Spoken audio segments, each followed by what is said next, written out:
right, McKenna. So this is your first. I mean, yes, you were in. We know you were in superhero movies, but this is your first movie where you're leading a potential major franchise. What does that feel like, and what does that mean to you?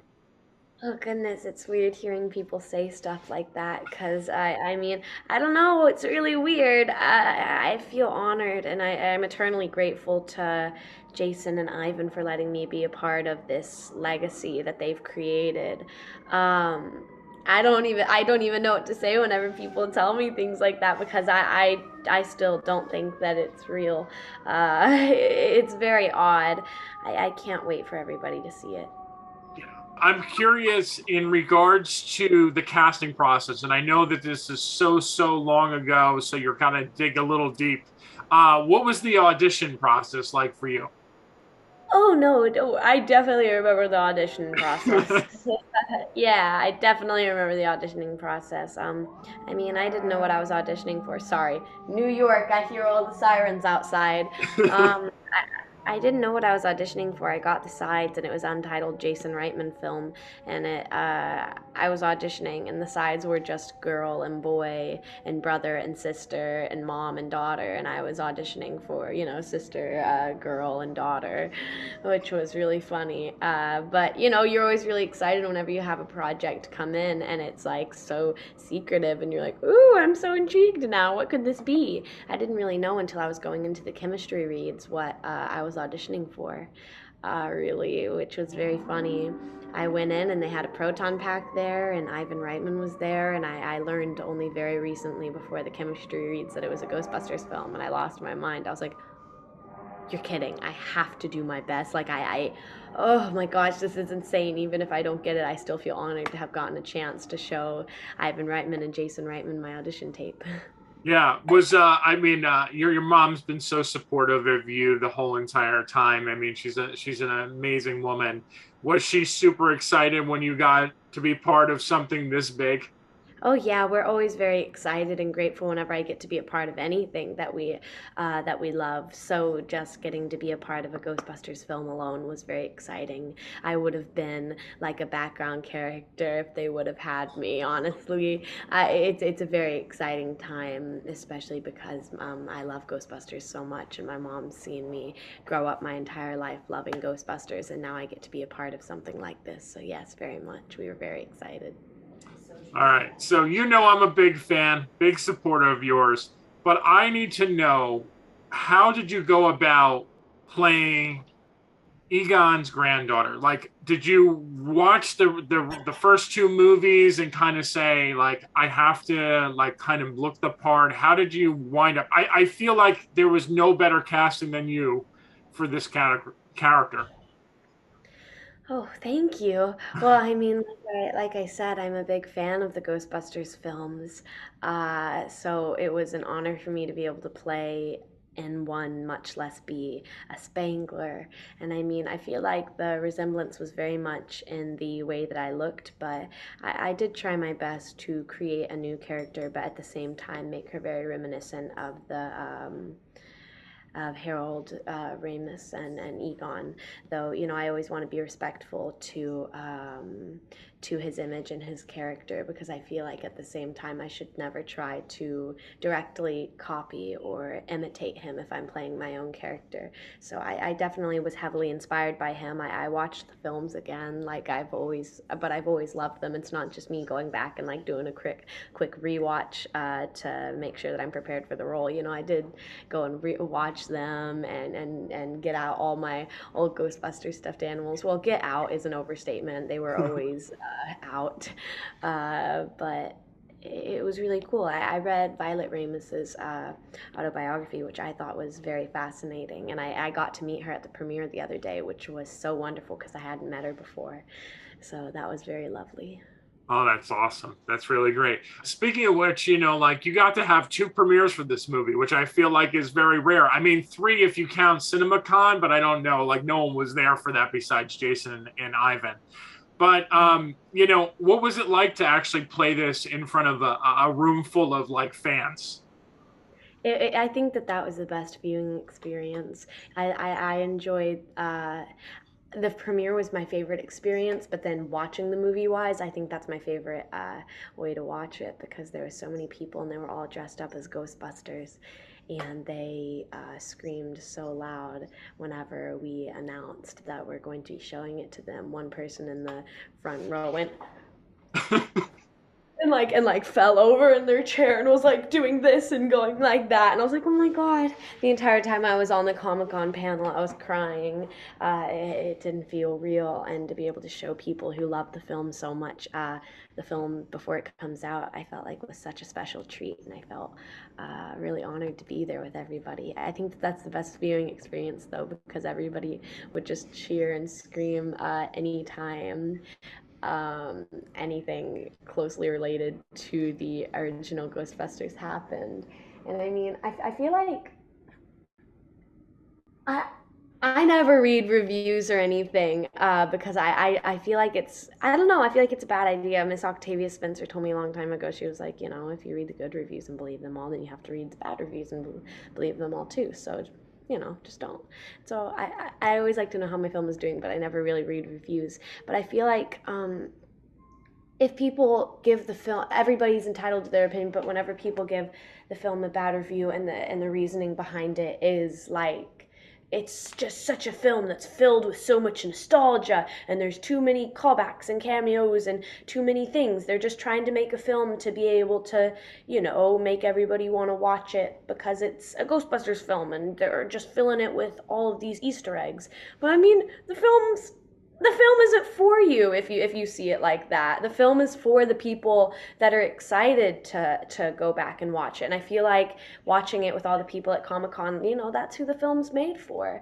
I understand the standpoint of that, but I think that it's such a classic. So it's so fun to be able to see how Jason has incorporated all of these Easter eggs and wonderful things, but at the same time, he's revitalizing it and making it newer and exciting for a new generation of Ghostbusters fans. And I think that it's so special to be able to share it with all of these people who love the original film so much. That's really who the film is made for, is for the fans. It's such a payback to the originals, and I feel like that's the people that we really did this for. Yeah, and listen, as a critic, I will tell you, do not listen to critics because yeah, I mean they really like there's just certain critics who just want to like tear down everything, right? They can't appreciate it for what it is. They forget what it's like to experience a movie. It's kind of like, oh, if it's not pretentious, it's like, oh, this is not that great. It's very generic. So No, sure. I mean, I did read a few reviews for the film because I was so excited for it to come out. I remember I was reading one, and and it was just like they seemed like they hated the original as well, and I was like, oh, it makes me quite sad because I want everybody to be able to go into this film with an open mind to be able to enjoy it to its full extent because we put so much work and love into it.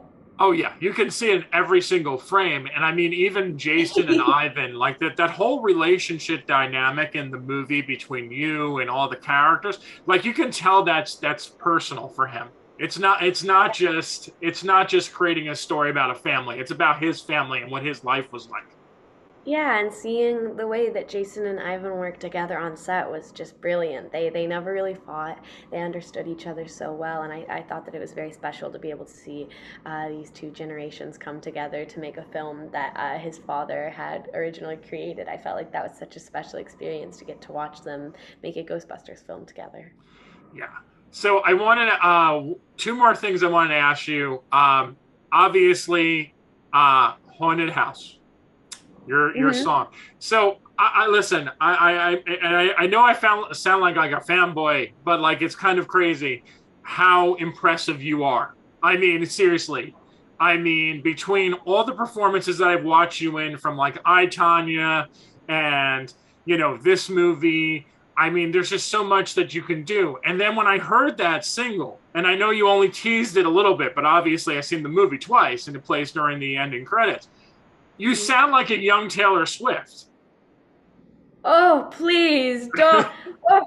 Oh, well, you're gonna make my heart like explode. Thank you very much. That's the best compliment I feel like I could have as a songwriter and artist. I love Taylor Swift, but thank you so much. That really means a lot. I've been really trying my best to make sure that my acting parallels with my music. I really don't want to go into music and just be kind of like, oh, it's just, a little actor girl. She's just like making music to make music because it really is something that I'm very passionate about and I'm very excited to share with the world.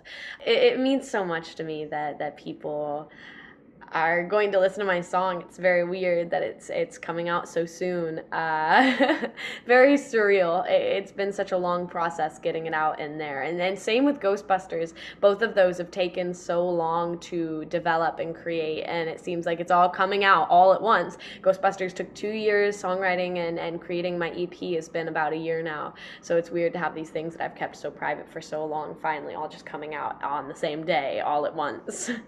Yeah, no, the whole thing's kind of crazy. I mean, but I do seriously can see you becoming like a Haley Steinfeld or Selena Gomez.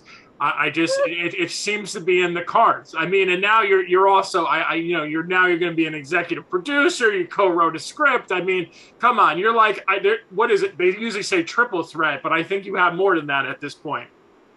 Oh my goodness gracious, thank you very much. That I don't know. You're giving me too many compliments. I don't know what to do. I feel so happy. Thank you. All right. So just to end on really quick. So obviously, social media, we talked a little bit about it with the reviews and stuff like that. And you as a talent have to use social media to kind of put your work out into the world. How do you avoid all the negativity in the world through social media? Because there's so much of it. Yeah, and I mean, I feel like being a young female child actor, I also, being like a young teen female or a female in general, I get a lot Yeah. of very like weird DMs and weird comments and such. So I choose to kind of keep it on my mom's phone and we run it together. But whenever we post things, it's kind of both of us. But I like to keep it on my mom's. Though I do keep TikTok on my phone. That's the one social media that I pretty much run completely almost by myself, which is very fun. I just kind of use it for more of the fun aspects because I see more recently as I'm getting to like that teenage age, a lot of people have been like, oh, somebody give this girl a childhood. All she does is work. She's probably unhappy. Her parents are forcing her to do this, but it's like I love what I do. I just don't share a lot of my personal life on the internet, so it seems like all I do is work with no break, which whenever I do work with no break, it's like my favorite thing. So, but I just choose not to share a lot of my personal life. So my TikTok's just more kind of for like my fun, random stuff, less of work. It's just kind of really relaxed. So that's what I like having it on my phone. And since I'm 15, I'm not 16, I can't have comments or anybody duet or do stuff with my videos, which I think is kind of nice a little bit Yeah, it because I feel is. like it's unhealthy for me to go and like read everything that everybody has to say about like whether it's positive or negative. Like I said, I don't like to read like reviews and such because it scares me. But yeah, I mean, I feel like there's never a full way to avoid negativity because unfortunately, I feel like we live in a very negative world right now. But I also feel like there's just a lot of positivity that you can find in small places. So I just kind of try to make sure that my social networks are more of a positive place. I try to make myself more of a positive place for the people around me, I guess. I think you're right on the money, and especially for a younger generation. I've noticed this a lot. Is that a lot of the younger generation that's on Twitter right now seems to be airing a lot of depression and like heartbreak and sorrow. And I don't think they realize it, but I think a lot of it stems from being on social media. So Yeah. I think you're right by saying like I focus this being my business thing, and then you pick one and you're just doing it for fun. Yeah, I mean, I suppose that can be true. I think that there is a lot of depression and anxiety and emotions and so much happened over the pandemic. So I feel like it's a very rough time.